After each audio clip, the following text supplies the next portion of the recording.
아마 여러분도 잘 아시겠지만 야곱이라는 사람은 굉장히 잔머리 지수가 높은 사람으로 알려져 있습니다. 교활하기도 하고 간교하기도 하고 또 자기 이속을 챙기는 데에는 굉장히 손이 빠른 사람으로 그렇게 알려져 있습니다. 실제로 야곱은 태어날 때 먼저 나오려고 형 에서의 발 뒤꿈치를 잡고 나왔잖아요.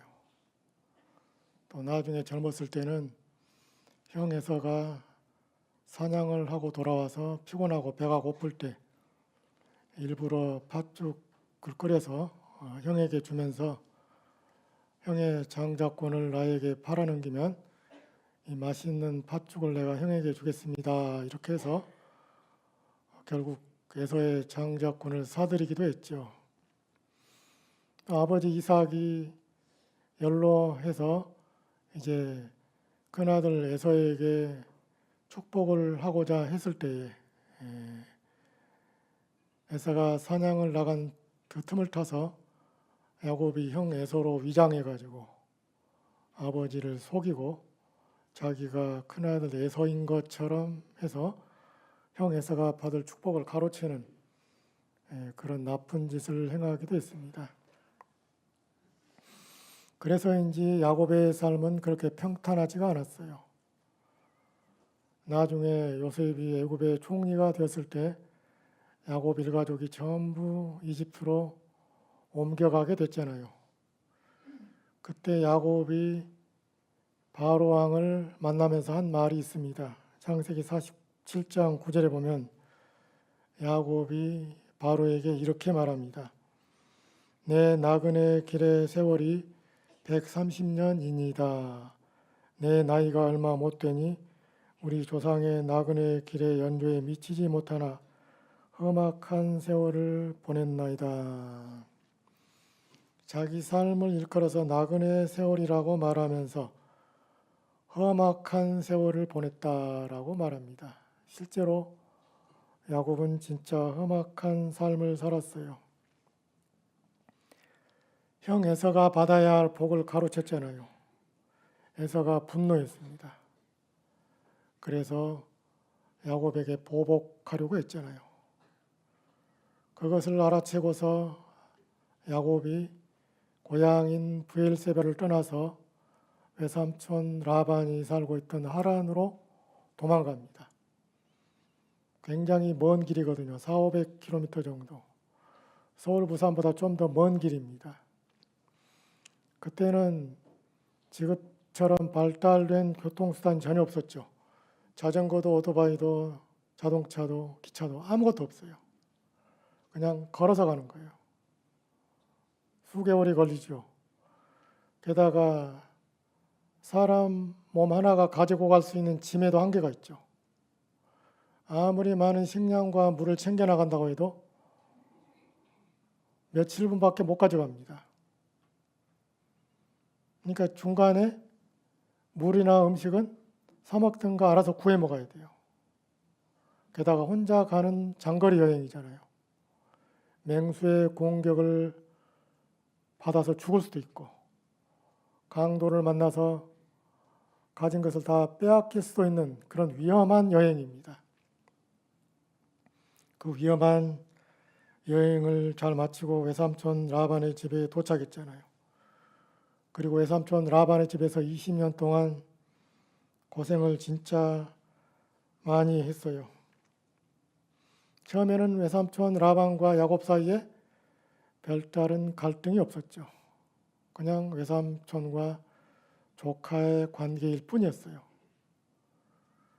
그러다가 이제 서서히 두 사람 사이에 갈등이 생겨나기 시작합니다. 그 출발점이 뭡니까? 야곱의 결혼 문제였죠. 야곱은 라헬을 좋아했어요.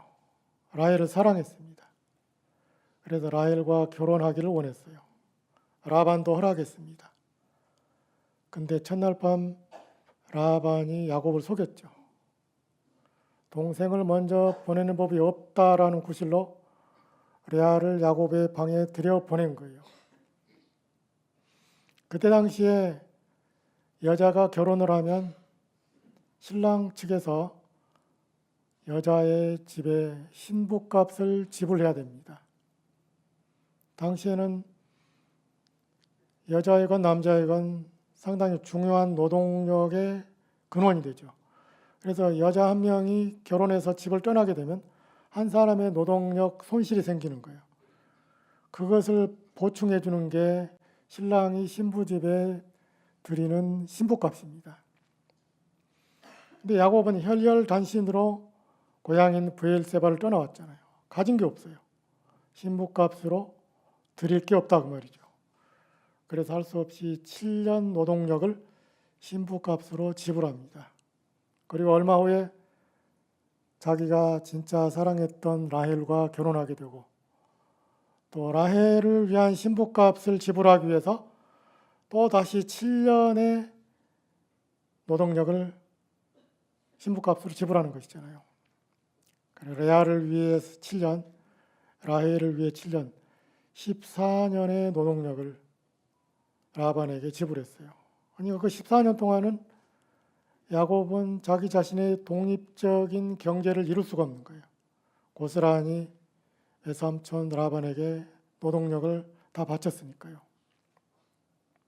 14년이 지난 후에 6년 동안 그때서야 비로소 야곱은 자기 자신의 경제를 세워나갈 수가 있었죠.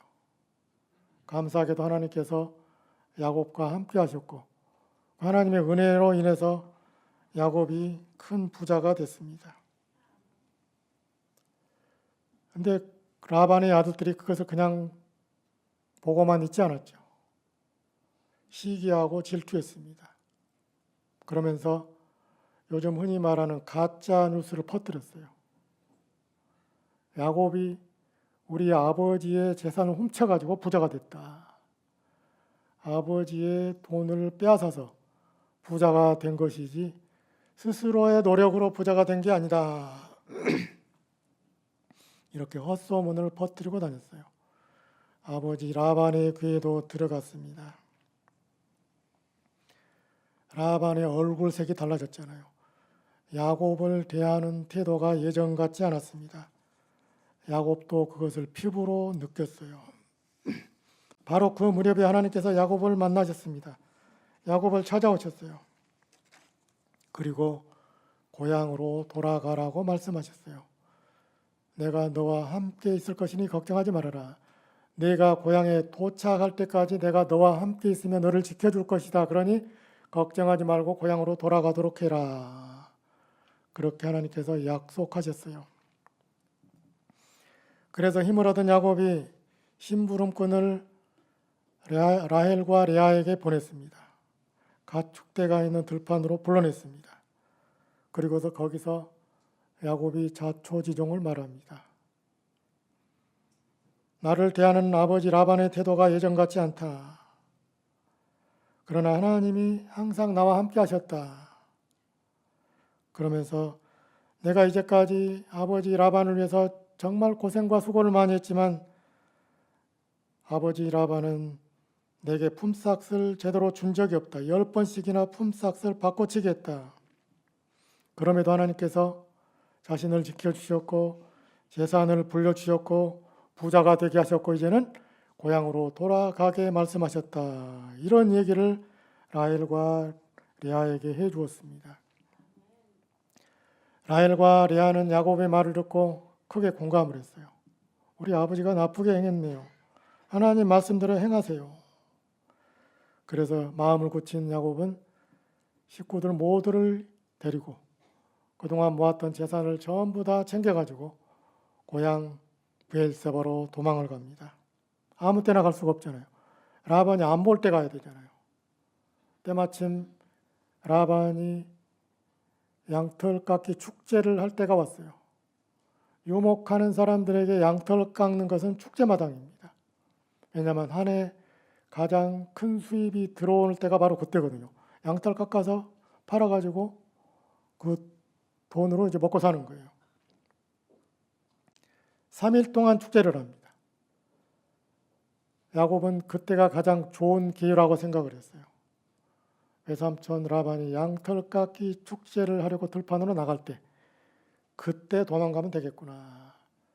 그래서 그때 바로 야곱이 식구들 데리고 재산 전부 다 챙겨서 고향인 브엘세바로 도망을 쳤습니다. 3일이 지났어요. 라반이 집에 돌아왔더니 야곱도 라헬도 레아도 아무도 없는 거예요. 야곱의 재산도 하나도 없어요. 더 충격적인 것은 자기 집에서 가장 소중하게 생각하는 드라빔이 사라지고 없어요.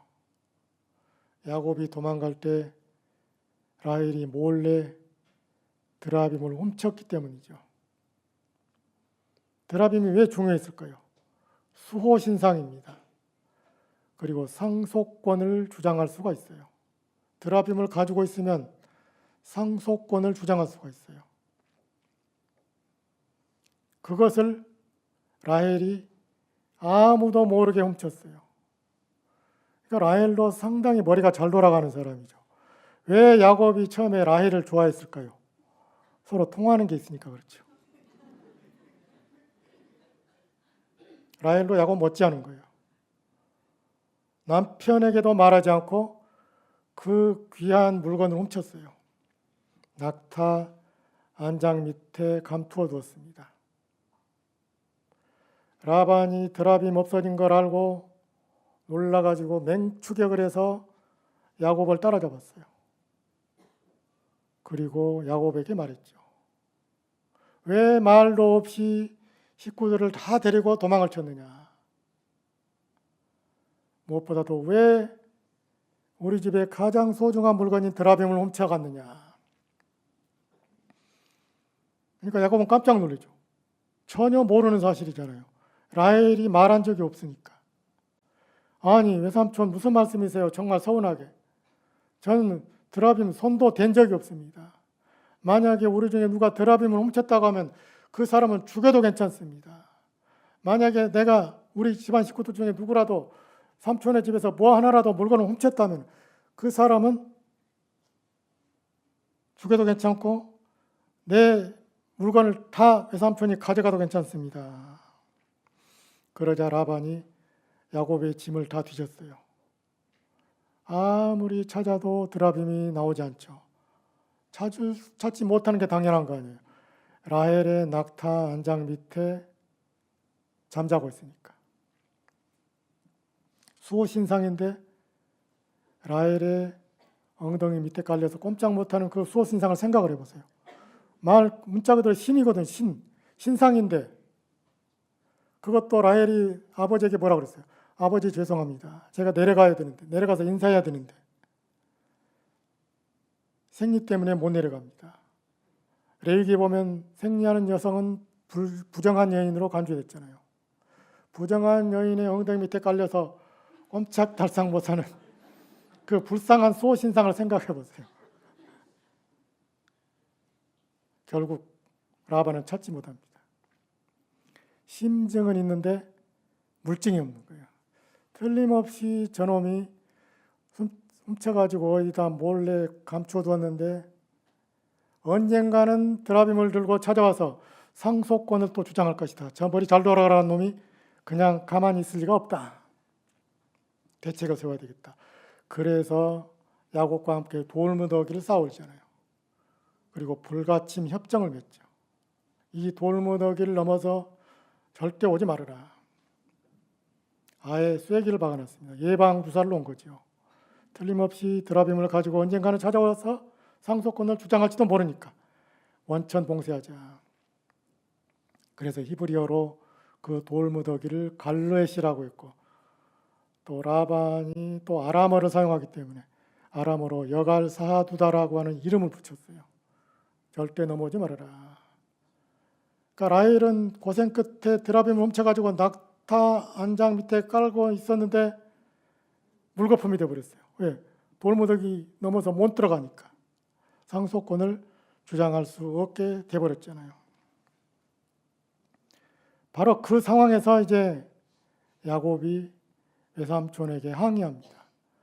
우리가 읽은 세 개의 그 구절 말씀이 그때 야곱이 라반에게 했던 그 항의의 내용을 담고 있는 거예요. 억울하다는 거예요. 억울하는. 내가 삼촌의 양떼나 염소떼 중에 낙태하지 않도록 정말 최선을 다한 거 모르십니까? 또 내가 잡아먹은 적도 없고 또 들짐승에게 물려 찢긴 것은 내가 다 보충했습니다. 낮에는 더위에 시달리고 밤에는 추위에 떨면서 눈붙일 겨를도 없이 지냈습니다. 이 세 개의 말씀을 읽어보면 야곱이 단순히 잔머리만 잘 굴리고 교활하거나 강교한 사람인 것만은 아니구나. 굉장히 부지런하고 성실한 사람이구나라는 것을 알 수가 있어요. 38절에 보면 내가 이 20년을 외삼촌과 함께 하였거니와 외삼촌의 암양들이나 암염소들이 낙태하지 아니하였고 또 외삼촌의 양떼의 순양을 내가 먹지 아니하였으며 20년 세월 동안 외삼촌의 양떼, 염소떼 낙태하지 않도록 최선을 다했다는 거예요. 사람도 낙태할 때가 있잖아요. 하물며 가축은 더 말할 필요가 없죠. 수백 마리를 방목해야 되잖아요. 낙태하는 일이 빈번하게 발생할 수 있죠. 일일이 다 보살필 수가 없으니까. 근데 야곱은 20년 동안 외삼촌의 양떼, 염소떼를 보살피면서 낙태하는 일이 없도록 최선을 다했다는 거예요. 그리고 숫자가 많다 보면 또 새끼를 낳으면 한 마리 잡아먹을 수도 있잖아요. 배고플 때. 날마다 외삼촌이 양떼와 가축 그 염소떼의 숫자를 세겠습니까? 그러니 조그만 새끼 한 마리 잡아먹은들 알 턱이 없죠. 근데 야곱은 자신 있게 말하는 거예요. 내가 20년 동안 외삼촌의 가축을 한 마리도 잡아먹은 적이 없습니다. 그건 외삼촌도 아시지 않습니까? 그러면서 39절에서도 이렇게 말합니다. 물려 찢긴 것은 내가 외삼촌에게로 가져가지 아니하고 낮에 도둑을 맞았든지 밤에 도둑을 맞았든지 외삼촌이 그것을 내 손에서 찾았으므로 내가 스스로 그것을 보충했습니다. 양이나 염소를 치다 보면은 맹수들이 공격할 때가 있잖아요. 다윗도 시편에서 23편에서 그런 얘기를 했죠. 주의 지팡이와 막대기가 나를 안위하시나이다. 맹수의 공격으로부터 하나님이 지켜주셨다는 거예요. 골리앗을 쓰러뜨린 것도 다 그런 거 아닙니까? 양을 치다가 맹수를 만나면 물맷돌로 쫓아내는 거예요. 지팡이와 막대기로 두들겨서 쫓아내는 거예요. 자기를 지키기도 하고 양이나 염소를 지키는 거예요. 근데 이제 야곱도 양이나 염소를 치다 보면 맹수의 공격을 당할 때가 있잖아요. 그리고 야곱이 힘으로도 막을 수 없을 정도로 강한 맹수가 와서 양이나 염소를 잡아먹을 수도 있고 물어서 죽게 할 수도 있어요. 그것은 피할 수가 없잖아요. 사람의 힘으로 막을 수가 없는 불가항력적인 일이잖아요. 그런데도 그럴 때마다 야곱은 외삼촌이 요구하면 다 보충했다는 거예요. 한 마리도 결손이 생기지 않게 최선을 다해서 보충했다는 거예요.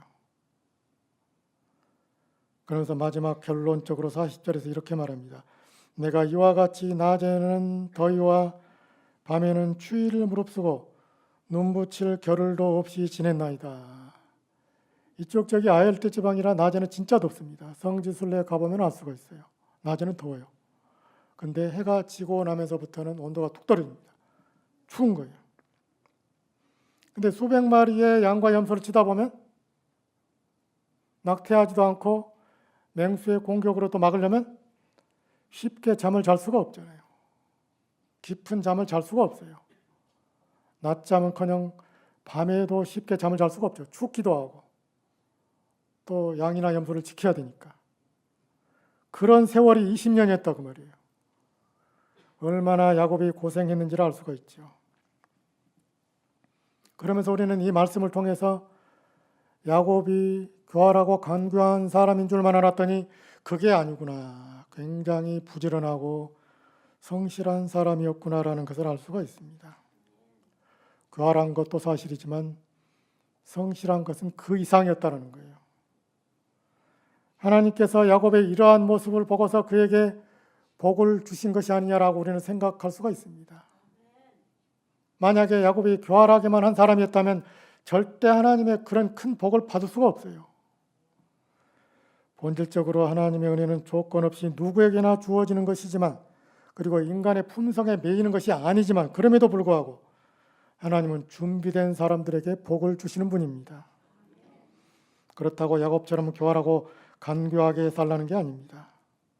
야곱은 교활하고 간교했지만 그럼에도 불구하고 그것을 넘어서는 부지런함과 성실함이 있었기 때문에 하늘의 큰 선물과 복을 받은 거예요. 우리 성도 여러분들도 야곱의 부지런함과 성실함을 본받아 가시기 바랍니다. 저는 광주에 살고 있는데 광주는 소비 도시로 알려져 있어요. 식당이 많습니다. 우리 순천에도 식당이 많잖아요. 저는 순천의 음식을 참 좋아합니다. 이유가 있어요. 전에는 몰랐어요.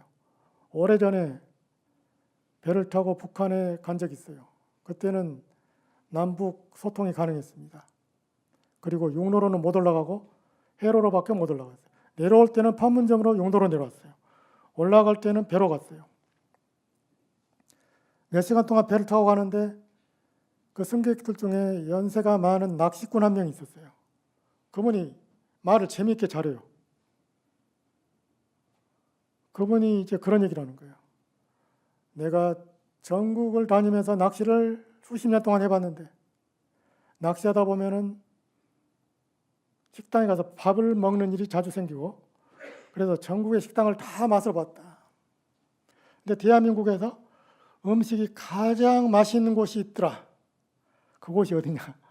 순천이더라. 그 사람은 순천 사람이 아니에요.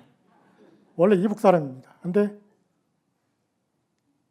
전국의 식당을 돌면서 밥이나 반찬이나 음식을 먹어보니까 순천 것이 제일 맛있다는 거예요. 저는 그 낚시꾼의 말을 믿었어요. 그래서 실제로 순천에서 밥을 먹었더니 진짜 맛있더라고요. 순천은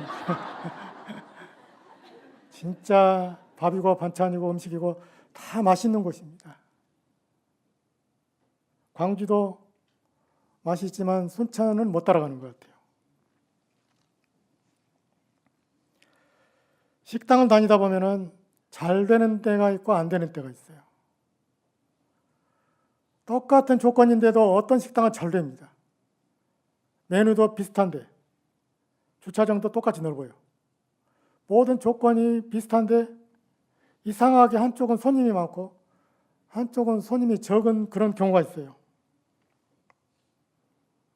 이유가 뭘까요? 잘 되는 식당에는 공통점이 있습니다. 주인이나 종업원들이 대단히 친절하고 성실하고 꼼꼼하다는 거예요. 식당에서 밥을 먹다 보면 반찬이 떨어지잖아요. 그러면 그 단추 누르죠. 콜. 그러면 종업원이 오잖아요. 깍두기 떨어졌어요. 김치 떨어졌어요. 반찬 갖다 줬잖아요. 잘 되는 식당은 단추 누르기 전에 찾아갑니다. 식당을 둘러봅니다. 틈틈이 식탁을 오가면서 여기는 깍두기가 떨어졌구나. 여기는 김치가 떨어졌구나. 알아서 가져다 주는 거예요. 그런 차이가 있어요.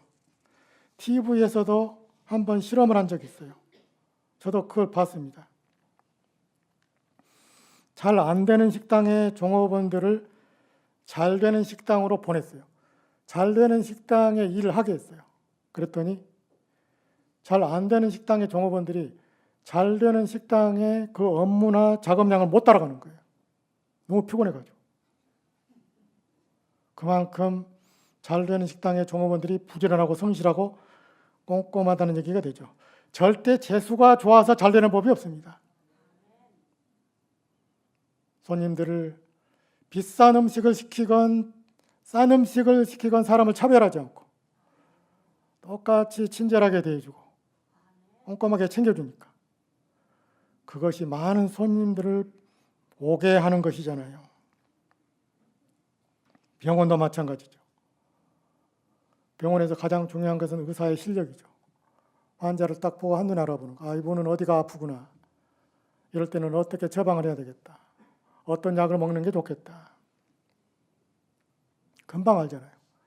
실력이 있는 의사가 있으면 아무래도 환자들이 많이 찾아가게 돼 있어요. 광주에 조건국내과라고 있어요. 지금도 하시는지 모르겠어요. 연세가 많아가지고. 조대 교수로 있다가 개업을 했어요. 아침 저 내시경 좀 하려고 위내시경 하려고 갔는데 아침 8시에 갔더니 손님들이 막 바글바글해요. 나중에 알았어요. 그 병원은 원래 손님이 많은 거예요. 이분이 이제 그 내시경 하잖아요. 내시경 하면 내시경 환자들 집으로 안 보냅니다. 다 불러막가지고 한 10명 정도 모이면 강의를 합니다.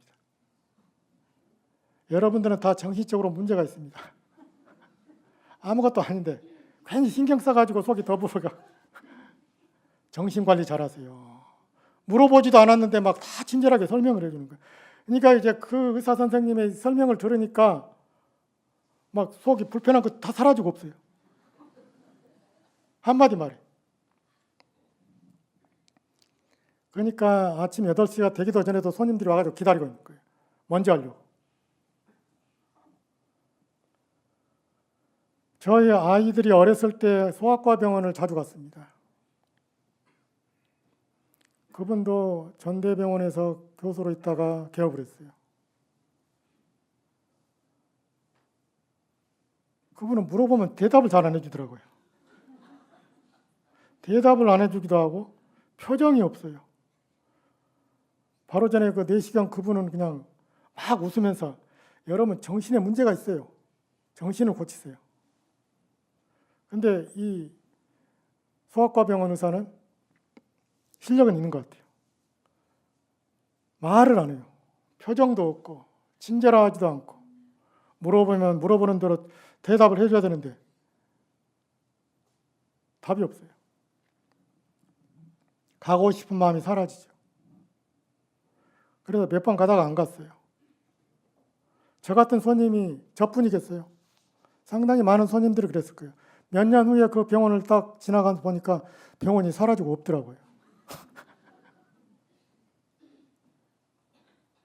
실력도 중요하지만 그 친절함, 부지런함, 성실함 이것도 절대 무시할 수가 없는 거예요. 이제 1월 달이 다 끝났습니다. 그럼에도 여러분이 여전히 연예대상, 연기대상 프로그램을 지금도 보고 있잖아요. 어제도 뭐 SBS인가 했었죠. 연기대상 타는 사람들의 특징이 뭡니까? 자기 맡은 배역에 최선을 다하는 거예요. 얼렁뚱땅 대충 하지 않습니다. 그런 사람은 절대 대상 탈 수가 없어요. 자신에게 맡겨진 배역을 위해서 피나는 노력을 게을리하지 않죠. 영화를 봐도 드라마를 봐도 훌륭한 배우나 탤런트는 공통점이 있어요. 절대 대충 하는 법이 없다는 거예요. 가장 무서운 벌레가 대충이라고 하잖아요. 사람 몸에 있는 가장 무서운 벌레, 대충. 그 대충을 이겨내는 거예요. 90세 된 이순재 씨가 또 대상을 탔잖아요. 그냥 따라오는 게 아니죠. 그 나이가 들도록까지 여전히 최선을 다하니까 그것이 좋은 평가를 받게 되는 거예요. 작년에 노벨 문학상을 우리 한국에서 타게 됐잖아요. 한강 소설가. 그냥 대충 소설을 썼다면 그렇게 상을 타겠습니까? 불가능하죠. 저절로 그냥 가만히 앉아서 노벨 문학상을 탄다면요, 저도 진즉 탔죠. 저도 책을 많이 냈으니까요. 그러나 한강 씨가 절대 그렇게 어설프게 소설을 써서 세계가 알아주는 그런 소설가 반열에 오른 것은 아니잖아요. 톨스토이나 해밍웨이나 이런 사람들의 반열에 올랐잖아요. 가벼운 일이 아니죠. 정말 자랑스러운 일입니다. 굉장한 거잖아요. 우리가 살아가는 현실을 예리하게 분석하고 통찰하고 공부하고 그리고 그것을 소설에다가 담았잖아요. 그런 작업을 수없이 반복한 거예요. 그것이 세계 문단에 주목을 받게 됐고 마침내 세계인이 인정하는 노벨 문학상을 타게 된 거예요. 절대 그냥 되는 게 아닙니다. 여러분도 저도 하나님께 복을 받기를 원하잖아요. 뭐든지 하는 것마다 잘 되기를 원해요. 그렇죠. 잘 되면 좋잖아요. 형통하면 좋지요. 안 되는 것보다 잘 되는 게 좋잖아요. 그러니까 저는 이제 저녁마다 가정 예배를 드리면서 자식들의 잘 되기를 위해서 늘 기도합니다. 아프지 않기를 위해서 기도합니다. 하는 것마다 잘 되기를. 그래서 하나님께 영광 돌리며 살아가기를 늘 기도합니다. 그런데 하나님의 은혜와 복이 절대 저절로 굴러오지는 않습니다. 부지런하고 성실하게 살아가는 사람들에게 하나님이 선물로 주시는 거예요. 성도 여러분도 마찬가지입니다. 하나님의 풍성한 복을 받고 싶습니까? 그러면은 야곱처럼 하나님과 사람 앞에서 부지런하고 성실한 삶을 살아가시기 바랍니다. 교회에서 일을 하건 세상 속에서 자기 직장에서 일을 하건 아무리 사소한 일이라도 최선을 다해서 부지런하게 성실하게 최선을 다하면 그것이 여러분에게 복으로 돌아오게 될 것입니다. 작은 일이라고 소홀히 여기지 마십시오. 크든 작은 모든 일에 최선을 다하시기 바랍니다. 교회에서건 직장에선 최선을 다하시기 바랍니다. 마태복음 25장 26절에 보면 그 주인이 대답하여 가로되 악하고 게으른 종아 나는 심지 않은 데서 거두고 해치지 않은 데서 모으는 줄로 내가 알았느냐. 그 유명한 달란트 비유잖아요. 5달란트 받은 사람과 2달란트 받은 사람, 이 두 사람이 자기 일터에 가서 열심히 일했습니다.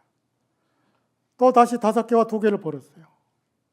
가만히 앉았더니 5개가 들어오고 저절로 2개가 들어옵니까? 절대 그런 법은 없습니다. 열심히 부지런하게 성실하게 최선을 다했기 때문에 또 다른 5개를 벌고 또 다른 2개를 벌어들인 거예요. 그래서 칭찬받았어요. 그 달란트 비유의 핵심이 뭡니까? 부지런하고 성실하게 살라는 거예요. 하나님 나라는 부지런하고 성실하게 일하는 사람들의 것이라는 거예요. 1달란트 받은 사람은 어떻겠습니까? 땅속에 묻어뒀잖아요. 그러니까 결국 어떤 책망을 들었어요. 악하고 게으른 종이라고 책망을 들었어요. 악한 것과 게으른 것 사이에 무슨 관계가 있을까요? 관계가 없어 보이잖아요. 낱말 자체가 다르잖아요. 근데 예수님 그걸 붙여서 말씀하십니다. 악하고 게으른 종아. 게으르다는 건 뭡니까? 부지런하지 않은 거잖아요. 성실하지 않은 거예요. 근데 예수님 그것을 악한 것이라고 말합니다. 대충 얼렁뚱땅하는 것, 이런 것은 악한 것으로 비칠 수도 있는 거예요. 예수님은 오늘의 우리에게도 똑같은 말씀을 하십니다. 우리가 악하고 게으른 종인지 부지런하고 성실한 종인지 스스로 판단해 보시기 바랍니다. 10계명의 4번째 계명은 그 유명한 안식일 계명입니다. 안식일 계명에 이런 말씀이 있어요. 엿새 동안 힘써 일한 다음에 7째 날 쉬도록 해라. 우리는 7째 날 쉬라는 것만 자꾸 생각하잖아요. 그게 아니에요. 앞에 뭐가 있습니까? 엿새 동안 힘써 일한 다음에. 엿새 동안 부지런하고 성실하고 힘써서 일한 사람들이 안식일에 쉼을 누릴 자격이 있다는 거예요. 우리 서로 사랑하는 교회 성도들도 엿새 동안 힘써 일하는, 그래서 참된 안식을 누리고 하늘의 복을 누리는 복된 성도들이 되시길 바랍니다. 바울은 골로새서 3장 23절에서 이렇게 말합니다. 무슨 일을 하든지 마음을 다하여 좋게 하듯 하고 사람에게 하듯 하지 말라. 교회에서건 세상에서건 어떤 일을 하건 큰 일을 하건 작은 일을 하건 사람에게 하듯 하지 말고 하나님께 하듯이 하나님이 나를 항상 살펴보고 계신다는 그런 마음을 가지고 부지런하고 성실하게 최선을 다하여 하늘의 풍성한 복을 누리는 복된 성도들이 다 되시기를 주님의 이름으로 축원합니다. 거룩하신 하나님 감사합니다. 주신 말씀 생각하며 부지런하고 성실함으로 하나님 앞에서 최선을 다하는, 그리하여 하늘의 풍성한 복을 누리는 복된 성도들이 다 되게 하여 주옵소서. 예수 그리스도 이름으로 기도합나이다. 아멘.